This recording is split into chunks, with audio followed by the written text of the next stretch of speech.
La maladie est généralement définie comme un trouble pathologique avec une cause identifiable, des signes cliniques et une évolution plus ou moins prévisible. Elle est souvent associée à une lésion ou une anomalie organique détectable.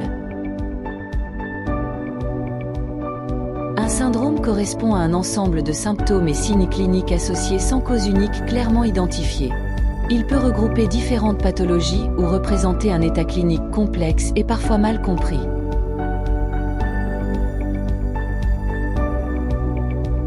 Par exemple, le diabète est une maladie avec une cause précise, tandis que le syndrome de fatigue chronique regroupe plusieurs symptômes sans cause unique.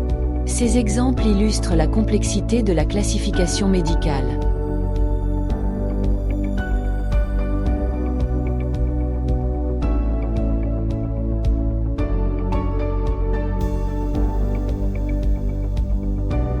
Le diagnostic classique s'appuie sur des anomalies détectables par examen clinique ou analyse biologique, facilitant une prise en charge ciblée et une reconnaissance médicale formelle.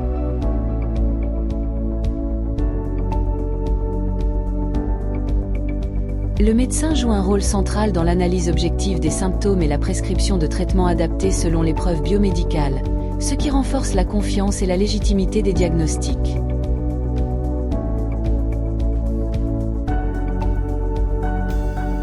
Certains syndromes, comme la fibromyalgie, échappent au modèle classique car ils ne présentent pas de lésions ou biomarqueurs clairement identifiables, ce qui complique leur reconnaissance et prise en charge.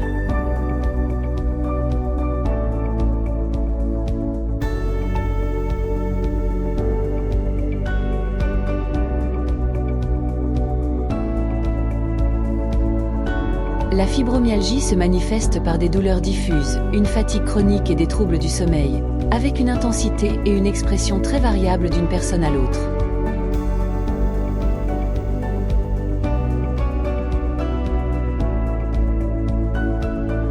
À ce jour, aucune lésion ou biomarqueur biologique spécifique ne permet d'objectiver la fibromyalgie, ce qui complique son diagnostic et contribue à sa mauvaise reconnaissance dans le milieu médical.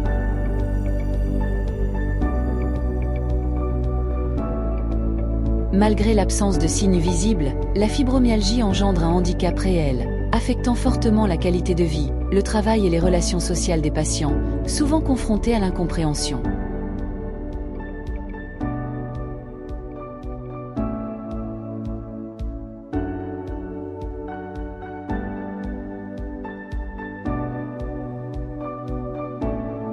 Cette approche propose de considérer simultanément les facteurs biologiques, psychiques et sociaux, favorisant une prise en charge adaptée, multidisciplinaire et centrée sur le patient dans sa globalité.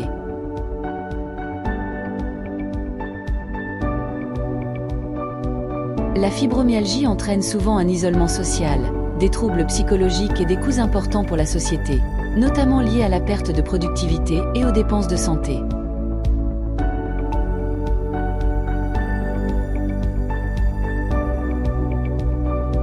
La stigmatisation des patients fibromyalgiques reste un obstacle majeur. Une meilleure formation des professionnels de santé et une sensibilisation accrue du public sont indispensables pour améliorer la reconnaissance et l'accompagnement. En conclusion, la distinction entre maladie et syndrome a des répercussions majeures sur la reconnaissance et la prise en charge de la fibromyalgie. Adopter une approche biopsychosociale et sensibiliser les professionnels ainsi que la société sont des étapes clés pour répondre aux besoins des patients.